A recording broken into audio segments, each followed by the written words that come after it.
نظر سامنے کوئی آئے تو اس وقت لگتی ہے اور بعض اوقات تصویروں وغیرہ پر بھی لگتی ہے. یعنی آج کل آپ دیکھیں کہ کتنا یہ رواج عام ہو گیا ہے، شادی ہوئی، شادی کی تصویریں فیس بک پر ڈال رہے ہیں، پوری دنیا دیکھ رہی ہے، اور کون کس نظر سے دیکھ رہا ہے، کس حسد کے ساتھ دیکھ رہا ہے. پھر اسی طرح یہ کہ بچہ پیدا ہوا، پہلے دن کے بچے کی تصویریں ڈال دیتے ہیں، اور وہ ابھی معصوم سا بچہ ہوتا ہے، اس کے اوپر تو ابھی کوئی پروٹیکشن کی لیئر بھی نہیں ہوتی، تو اس کو اسی طرح اثر ہو جاتا ہے. بعض اوقات اس میں خوشی سے بھی لگ جاتی ہے نظر، بعض اوقات یعنی ضروری نہیں ہوتا کہ حسد کی وجہ سے ہی لگے، دشمنی کی وجہ سے ہی لگے، بعض اوقات خوشی یا تعجب کی وجہ سے بھی. یعنی انسان کسی چیز کو دیکھتا تو حیران ہو جاتا ہے، جیسے ہم کہتے ہیں واو کیا ڈریس ہے، کیسا گھر ہے، کیسا میک اپ ہے، کیسی جیولری ہے، کیسی ارینجمنٹ تھی، فلاں چیز. تو اس سے یہ کہ یہ نہیں ہوتا کہ کوئی بری نظر سے انسان دیکھ رہا ہوتا ہے، وہ خوشی کی نظر سے ہی دیکھ رہا ہوتا ہے. اسی لیے آپ نے دیکھا ہوگا کہ بعض اوقات ماں کی نظر اپنے بچے کو بھی لگ جاتی ہے، حالانکہ وہ حسد نہیں، پیار کی نظر ہوتی ہے. تو اس کے لیے بھی ضروری ہے کہ انسان جب اپنے گھر میں داخل ہو، اپنے بچوں کو دیکھے، اپنی نعمتوں کو دیکھے تو ماشاء اللہ پڑھے. اب آپ دیکھیں کہ ہمارے معاشرے میں کتنا عجیب ہے نا، ٹرک کے پیچھے تو لکھا ہوتا ہے حاسد کا منہ کالا، رکشے کے پیچھے لکھا ہوتا ہے، فراری کے پیچھے کون نہیں لکھتا. اب آپ دیکھیے کہ رکشے کو نظر لگے گی، کون لینا چاہے گا رکشا؟ دیکھو فراری کو تو لگ سکتی ہے نا نظر. بعض لوگوں نے کالے پراندے لٹکائے ہوئے ہوتے ہیں، کسی نے جوتا لٹکایا ہوا ہوتا ہے، کسی نے ہنڈیا کالی الٹی کر کے رکھی بھی ہوتی ہے. اس طرح کے عجیب و غریب کام کرتے ہیں.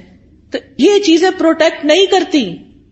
بعض لوگ کالا تل لگا لیتے ہیں، کچھ بچے بےچارے بڑے سامنے ہوتے ہیں تو ان کو آٹے کا لگانا چاہیے تھوڑا سا کنٹراسٹ تو نظر آئے. تو یہ تل لگانے سے بھی کوئی فائدہ نہیں ہے. اور اسی طرح کچھ لوگ یعنی کہ دلہن کو تیار کر کے کوئی ایسی چیز بیچ میں ڈال دیتے ہیں کہ وہ اس کی خوبصورتی ماری جائے، تو اس سے بھی فائدہ نہیں ہوتا. نظر کا لگنا جو ہے وہ برحق ہے. نبی صلی اللہ علیہ وسلم نے فرمایا العین حق، نظر لگنا برحق ہے.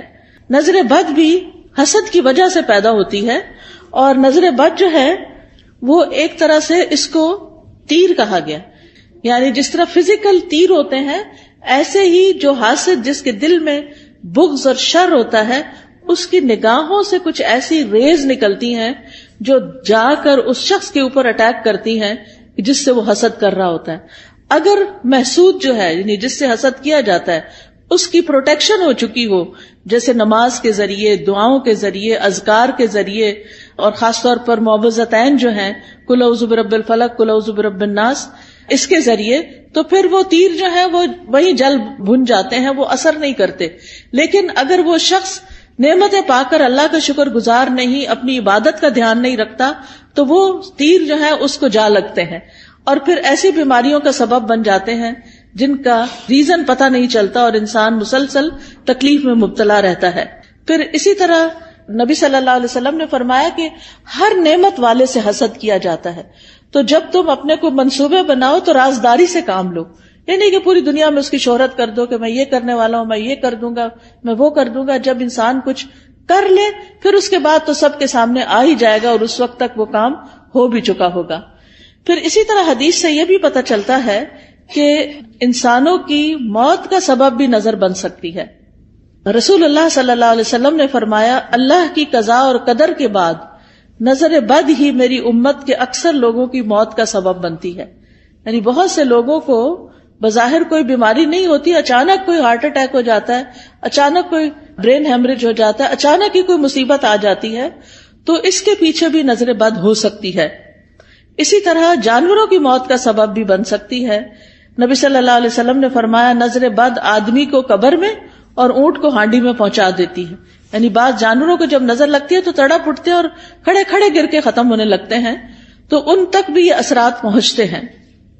تو نظر بد کا ایک سبب جو ہے وہ حسد ہے. اور پھر اسی طرح یہ ہے کہ دونوں کے واقع ہونے کی جگہ جو ہے، یعنی حسد دل میں ہوتا ہے اور پھر دل سے نگاہ تک اور زبان تک آتا ہے. اور بعض اوقات نگاہ سے انسان دوسرے کو نقصان دیتا ہے اور بعض اوقات زبان سے دیتا ہے. یعنی حاسد جو ہوتا ہے وہ بیٹھ کے دوسرے کی چغلی، غیبت، کہیں نہ کہیں کچھ نہ کچھ کرتا ہی چلا جاتا ہے.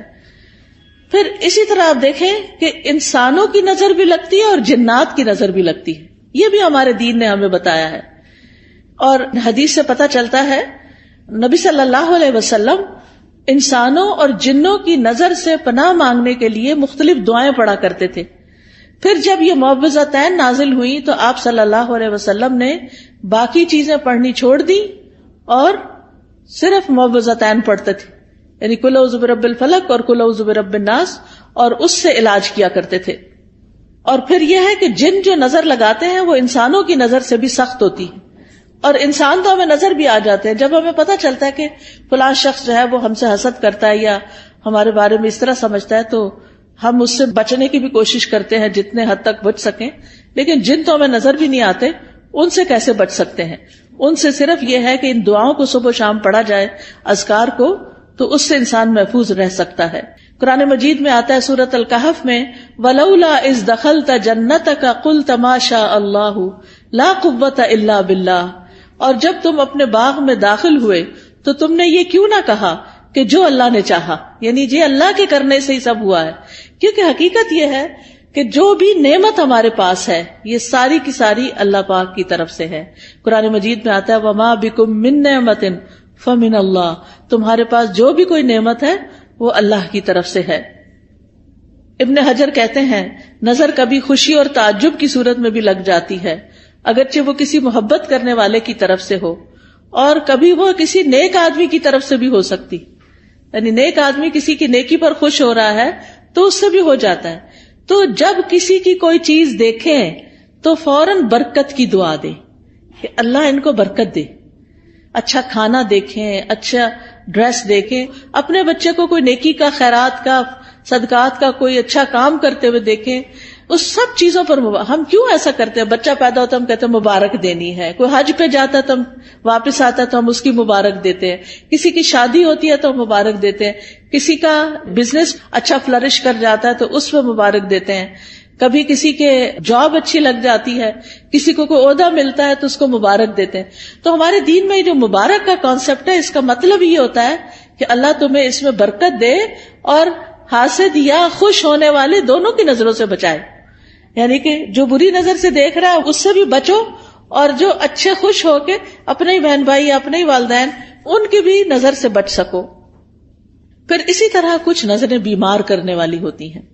اب آپ دیکھیں ریز کا کانسیپٹ تو آج کے دور میں بہت آسانی سے سمجھ آتا ہے. مائکرو ویو میں کیا ہے؟ ویوز ہی تو ہیں، ریز تو ہیں، وہی تو اس کھانے کو گلا کے پکا کے جلا بھی دیتی ہیں. کوئی آگ تو نہیں لگی ہوتی مائکرو ویو کے اندر، یہ کیا چیز جلاتی ہے؟ ریز ہوتی ہیں. اسی طرح آپ دیکھیں ہمارے یہ ٹیلی فون وغیرہ ہیں، ان کے اندر سے بھی ریز نکلتی ہیں. تو اگر نان لیونگ تھنگس کے اندر سے ریز نکل رہی ہیں تو لیونگ تھنگس کے اندر سے بھی ریزز نکلتی ہیں. انسانوں کی آنکھوں سے بھی ریزز نکلتی ہیں، ان کے بھی اثرات ہوتے ہیں، اور وہ بعض اوقات دوسرے کی روح کو بیمار کر دیتے ہیں. حضرت ام سلمہ کے پاس ایک لڑکی تھی جو پیلی زرد پڑی ہوئی تھی، تو نبی صلی اللہ علیہ وسلم نے فرمایا کہ اس کو نظر لگی ہے. آپ نے بتایا کہ اس کی رنگت کیوں تبدیل ہو گئی ہے؟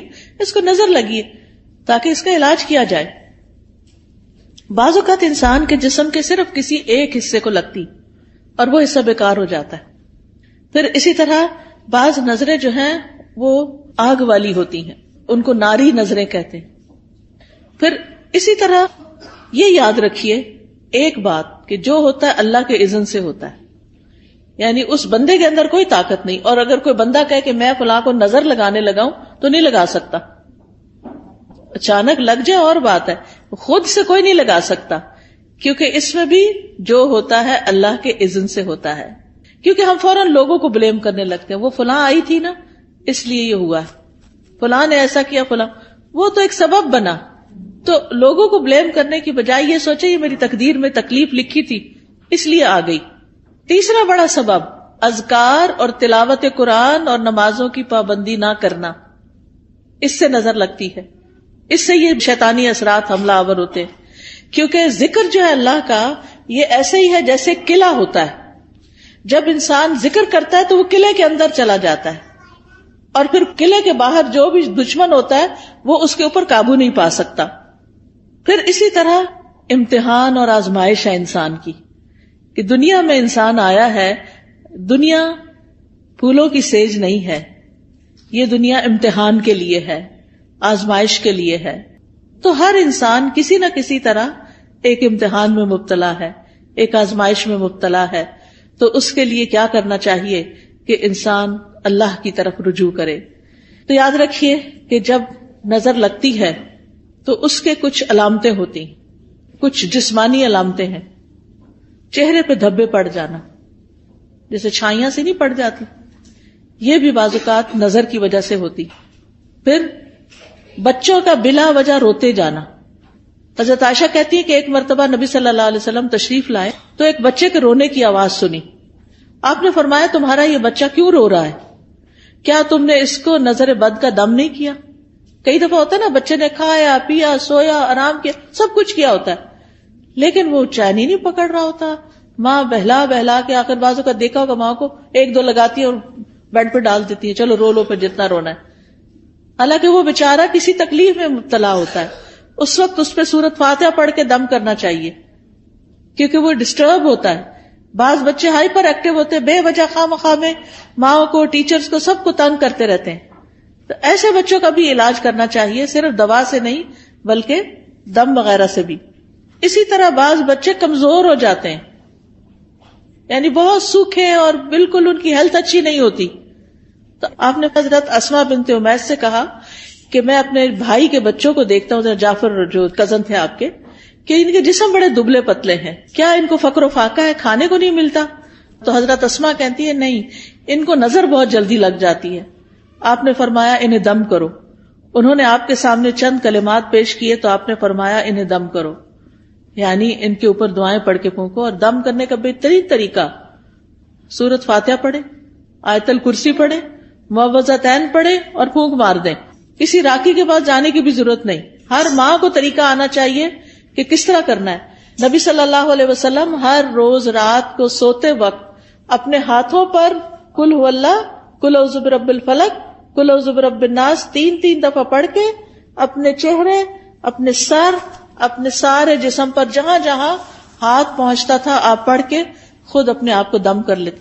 پوری زندگی کا آپ کا معمول تھا. ہم سب کو بھی اپنے اوپر روز رات کو سوتے وقت خود دم کرنا چاہیے.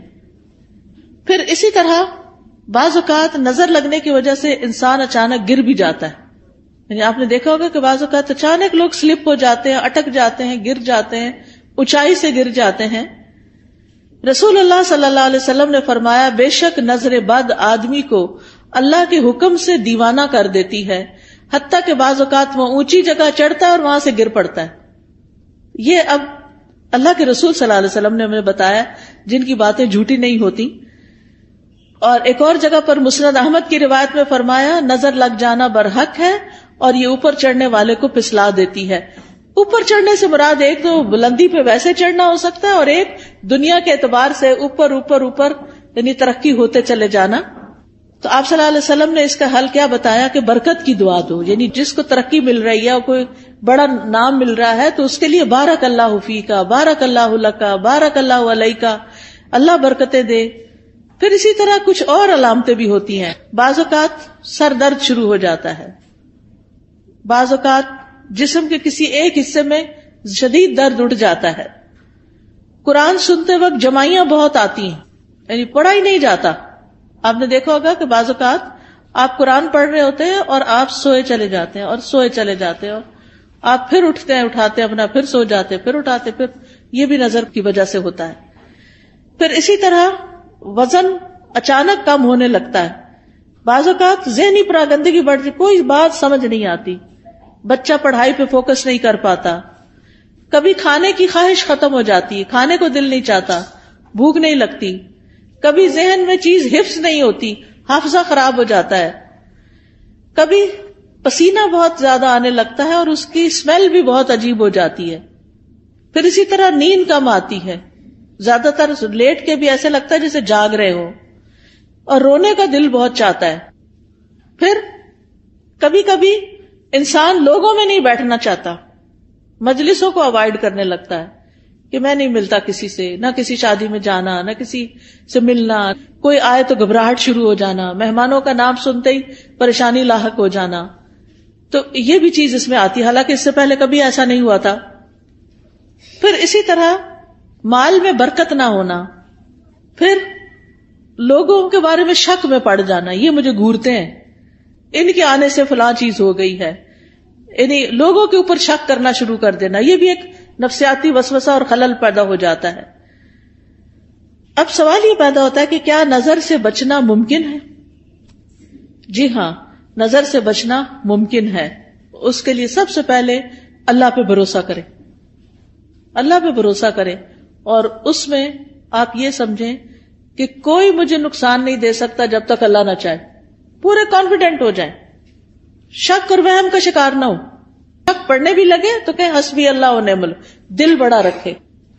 دوسری بات یہ کہ اللہ کی پناہ لیں، یا اللہ تو مجھے پروٹیکٹ کر، مجھے اپنی حفاظت میں لے لے، مجھے اس شر سے بچا لے۔ رسول اللہ صلی اللہ علیہ وسلم نے فرمایا، اللہ تعالیٰ فرماتا ہے میرا محبوب بندہ اگر مجھ سے مانگتا ہے تو میں اسے دیتا ہوں، اور اگر وہ کسی شیطان یا دشمن سے پناہ مانگتا ہے تو میں اس کو محفوظ رکھتا ہوں۔ تو اللہ تعالیٰ اپنی حفاظت دیتا ہے، تو اس لیے حفاظت کی دعائیں پڑھتے رہیں۔ تیسری چیز، نعمتوں کو چھپا کے رکھیں، اور خاص طور پر نئی نئی چیزوں کو فیس بک پہ مت پوسٹ کریں صرف لائکس لینے کے لیے۔ اب آپ دیکھیں کتنی لائکس ہوگی، پھر تھوڑی تھوڑی دیر بعد سٹیٹس چیک کرنا، اب کیا ہو رہا ہے، اب کتنے کمنٹ آئے ہیں، کیا ہو رہا ہے۔ ان چیزوں سے حاصل کچھ نہیں، کوئی فائدہ نہیں۔ دیکھیں اپنی زندگی جئیں، لوگوں کے لیے نہ جئیں، دکھاوے والی زندگی نہ جئیں، اس لیے کہ دیکھنے والے سارے خوش کوئی نہیں ہوتے، زیادہ تو اس میں سے جلتے ہیں، اور کوئی اگر خوش ہوتا بھی ہے تو وہ ہمیں تو نہیں پتا چلتا نا کہ کیا ہوا، ہمیں وہ کیا فائدہ دیتا ہے۔ تو اس لیے دکھاوا کرنے سے بچنا چاہیے۔ پھر اسی طرح اگر کسی شخص کے بارے میں آپ کو یہ پتا ہو کہ اس کی نظر لگتی ہے، یعنی تجربے مشاہدے سے بار بار تو انسان پھر حاسد سے بچ کے رہے، اور کوئی بھی اچھی چیز دیکھ کر برکت کی دعا دے، اپنے آپ کو ہی دے۔ اور پھر جب لوگوں کے بیچ میں جانے لگے تو معوذتین آیت الکرسی پڑھ کے نکلے۔ مال میں سے کچھ اچھا لگے تو ماشاء اللہ لا قوت الا باللہ۔ پھر اگر مال کے علاوہ کچھ اور اچھا لگے تو بارک اللہ فیک۔ دنیا کی کوئی چیز اچھی لگ رہی ہے اور دل میں آ رہا ہے کہ اس کو کیوں مل گئی، تو سوچیں یہ تھوڑے دن کے لیے، تو انسان کے اپنے دل سے وہ جلن ختم ہو جائے گی۔ پھر اگر کوئی شخص بیمار ہو، مصیبت میں ہو، تو اس وقت دعا پڑھنی چاہیے، الحمدللہ الذی عافانی مما ابتلاک بہ وفضلنی علی کثیر ممن خلق تفضیلا۔ پھر اسی طرح شرکیہ کاموں سے بچنا چاہیے، یعنی کسی اونٹ کے گلے میں کوئی تانت باندھ دینا، کوئی تعویذ لٹکا دینا۔ آپ صلی اللہ علیہ وسلم نے ان کو کاٹنے کا حکم دیا، یہ چیزیں پروٹیکٹ نہیں کرتی، یہ شرکیہ عمل ہو جاتا ہے، اس سے بچنا چاہیے۔ کثرت سے اللہ کا ذکر کرنا چاہیے، کیونکہ ذکر جو ہے وہ ایک قلعے کی طرح ہے۔ پھر قرآن سے علاج کرنا چاہیے، کیونکہ قرآن شفا ہے۔ قل ھو للذین آمنوا ھدی وشفاء، کہہ دیجئے وہ ایمان والوں کے لیے ہدایت اور شفا ہے۔ وَنُنَزِّلُ مِنَ الْقُرْآنِ مَا هُوَ شِفَاء، اور ہم قرآن میں وہ چیز اتارتے ہیں جو شفا ہے۔ تو قرآن کی تلاوت، قرآن کو سمجھ کے پڑھنا، قرآن کی کچھ آیات کو پڑھنا جیسے آیت الکرسی وغیرہ ہے۔ سورۃ الفاتحہ سے علاج، اور سورۃ الفاتحہ میں خاص طور پر ایاک نعبد و ایاک نستعین پڑھے کہ اللہ صرف تیری ہم عبادت کرتے ہیں، صرف تجھ سے ہم مدد چاہتے ہیں، تو ہماری مدد کر۔ تو یہ توحید کا خلاصہ ہے، اور اس سے انسان کی اللہ تعالیٰ مدد فرماتے ہیں، یعنی سب سے بہترین وسیلہ توحید کا دے۔ اگر مرض زیادہ ہو جائے تو سورۃ البقرہ پڑھیں، تو آیت الکرسی پڑھیں، سورۃ فاتحہ پڑھیں۔ لیکن یہ جو ہم کالی مرچیں جلا کے اور ان کی دھونی دے کے اور اس طرح کے کام کرتے ہیں، یہ سنت میں کچھ ثابت نہیں ہے۔ پھر اسی طرح کوئی چیز گرے لگا کے باندھنی اور پہننی نہیں چاہیے، یہ بھی شرک میں شامل ہو جاتا ہے، یہ سحر کی ایک قسم ہوتی ہے۔ پھر اسی طرح سکینت والی آیات اور شفا والی آیات یہ سننی بھی چاہیے، اور پھر دعاؤں کے ذریعے اور دم کے ذریعے علاج کرنا چاہیے، لیکن شرکیہ دم سے بچیں۔ حضرت جبریل علیہ السلام جس دعا کے ساتھ نبی صلی اللہ علیہ وسلم کو دم کرتے تھے وہ دعا پڑھے، اور وہ کیا ہے؟ بسم اللہ ارقیک من کل شیء یؤذیک من شر کل نفس او عین حاسد اللہ یشفیک بسم اللہ ارقیک۔ یہ انشاءاللہ کتابیں آپ کو دیکھیں گے تو ان میں یہ دعائیں لکھی ہوئی ہیں، وہ آپ کو اگر زبانی یاد نہیں تو دیکھ کے بھی پڑھ سکتے ہیں۔ پھر اسی طرح ہر ناگہانی آفت سے بچنے کی دعا ہے، اللہم انی اعوذ بک من زوال نعمتک وتحول عافیتک وفجاءۃ نقمتک وجمیع سخطک، اے اللہ میں تیری پناہ چاہتا ہوں اس بات سے کہ تیری کوئی نعمت چھن جائے یا تیری دی ہوئی عافیت پلٹ جائے یا کوئی ناگہانی عذاب آ جائے، اور تیرے تمام غصے اور ناراضگیوں سے میں تیری پناہ چاہتا ہوں۔ پھر بری تقدیر سے، دشمن کے خوش ہونے سے یا اللہ تو بچانا کہ ہمارے دشمن ہم پہ خوش نہ ہوں۔ پھر اسی طرح نظر لگنے کا ایک اور علاج غسل کرنا بھی ہے بیری کے پتوں سے۔ پھر اسی طرح یہ کہ جس کی نظر لگی ہو اس کا وضو کا پانی لے کے اس کو بھی جسم پر ڈالیں تو اس سے بھی نظر دور ہوتی ہے۔ پھر اسی طرح یہ ہے کہ اگر وہ پانی نہ دے وضو کا تو اس کا جھوٹا پانی جو ہے وہ بھی پی کر انسان کو فائدہ ہوتا ہے۔ پھر اسی طرح یہ ہے کہ قدرتی چیزوں سے بھی علاج کرنا چاہیے۔ زمزم کا پانی دم کر کے رکھ لیں اور اس کو پئیں۔ زمزم کے پانی سے نہا بھی سکتے، کوئی بیدبی نہیں ہے۔ کئی لوگ اس کو ایسے ہی سمجھتے کہ بیدبی، ایسا کچھ بھی نہیں ہے۔ زیتون کا تیل پینا جو ہے یہ بھی بڑا فائدہ مند ہے۔ جو کولڈ پریس ہوتا ہے نا زیتون کا آئل، ایک تو ہوتا ہے نا یہ جو لبوں وغیرہ میں ملتا ہے، نہیں کولڈ پریس دبئی وغیرہ سے اچھا مل جاتا ہے، یہاں بھی شاید ہوں گی دکانیں جن پہ۔ ایک ہوتا ہے ایکسٹرا ورجن، نہیں کولڈ پریس، جسے کچی گھاڑی کا نہیں کہتے ہمارے ہاں، جیسے یہ توریا اور یہ جو سرسوں، اس کا جو کچی گھاڑی کا تیل ہوتا ہے وہ خالص ہوتا ہے، اور جو مشینی قسم کا ہوتا ہے وہ اور ہوتا ہے۔ تو اسی طرح کچی گھاڑی کا زیتون کا تیل جو ہوتا ہے وہ زیادہ مؤثر ہوتا ہے۔ تو صبح کے وقت زیتون ایک چمچہ پی لیں اٹھ کے، جیسے آپ وضو کر کے آئے، آ کے ایک چمچہ زیتون کا پیئیں، پھر نماز وغیرہ پڑھیں، اس کے آدھے گھنٹے تک کچھ کھائیں پیئے نہیں، اور وہ نماز وغیرہ میں ذکر اذکار میں آدھا گھنٹہ گزر جاتا ہے۔ نبی صلی اللہ علیہ وسلم نے فرمایا کلوا الزیت وادہنوا بہ فإنہ من شجرۃ مبارکۃ، زیتون کا تیل کھاؤ بھی اور لگاؤ بھی، کیونکہ یہ مبارک درخت ہے۔ قرآن مجید میں اس کو مبارک درخت کہا گیا ہے۔ پھر جسم پر زیتون یا کلونجی کا تیل ملنا یہ بھی بیماریوں کو کم کرتا ہے۔ پھر اسی طرح دم کیا ہوا پانی جو ہے وہ ناک میں ڈالنا اور جھاڑنا، شہد کھانا وہ بھی علاج ہے۔ کلونجی کے دانے نہار منہ کھانا 3 یا 7 یا 5، تلبینہ کھانا، اس سے غم دور ہوتا ہے۔ اجوا کھجور کھانا، حدیث میں آتا ہے کہ جو 7 اجوا کھجوریں کھا لے اس کو اس دن کوئی جادو زہر چیز اثر نہیں کرے گی۔ پھر اسی طرح سنا مکی، سنوت جو ہے فرمایا یہ موت کے علاوہ ہر بیماری کا علاج ہے۔ سنا مکی جو ہوتا ہے وہ اگر اس کے پتے وغیرہ ہوتے ہیں، اگر کاوے کی طرح اگر آپ بنا کے اس کو پیئیں تو پیٹ کو بھی صاف کرتی ہے۔ پھر شہد، زیتون کا تیل، کلونجی کو ملا کے استعمال کریں، تینوں کو ہم وزن ملا لیں، اور یہ سارے زہر ٹاکسز جو ہے نا جسم سے نکال دیتی، یعنی جتنا شہد ڈالیں اتنا زیتون اتنا کلونجی کا آئل، تو ان کو ملا کر، یعنی کہتے ہیں کہ جو اگر کسی کو نظر بد ہو یا جن ہو تو یہ جسم کو پاک کر دیتی ہے یہ چیز۔ حجامہ کرانا، حجامہ جو ہے وہ بھی ایک بہترین علاج ہے نظر بد کا۔ تو یہ تمام چیزیں جو ہیں جب انسان کرتا ہے تو اللہ تعالیٰ شفا دیتا ہے۔ علاج کی نیت سے صدقہ کرنا، ایک صدقہ ہوتا ہے ویسے انسان روزانہ کچھ نہ کچھ اللہ کے راستے میں دیتا ہے، اور ایک اس لیے دیتا ہے کہ میرا علاج ہو جائے۔ اس کے لیے ضروری نہیں کہ کوئی بکرا دیا جائے یا کوئی اور اس طرح کی چیز، جو بھی کسی کی ضرورت ہے اگر آپ وہ پورا کر دیتے ہیں تو وہ بھی آپ کے لیے فائدہ مند ہو جاتا ہے۔ اسی طرح گھر سے ایسی چیزیں نکال دیں جس سے رحمت کے فرشتے نہیں آتے، جیسے کتا وغیرہ یا تصویریں لٹکانا، کیونکہ اس سے رحمت کے فرشتے گھر میں نہیں آتے۔ تو باہر رکھیں بے شک حفاظت کے لیے، لیکن کمروں کے اندر نہیں رکھیں کتے وغیرہ۔ تو نبی صلی اللہ علیہ وسلم کے پاس جبریل علیہ السلام نے آنا تھا تو وہ نہیں آئے، آپ پریشان ہوئے تو دیکھا کہ آپ کے یعنی کہ جس کے اوپر آپ لیٹے ہوئے اس کے نیچے کتے کا بچہ تھا۔ جب وہ گیا تو جبریل علیہ السلام آئے، انہوں نے کہا کہ ہم ایسے گھر میں داخل نہیں ہوتے۔ یعنی اپنے نمازوں کی پابندی، ذکر اذکار کی پابندی، اور یہ جو طریقے میں نے بتائے ہیں انشاءاللہ یہ اختیار کریں گے تو اللہ تعالیٰ نظر بد سے محفوظ رکھیں گے اور اس کا علاج بھی ہو جائے گا۔ وآخر دعوانا ان الحمد للہ رب العالمین۔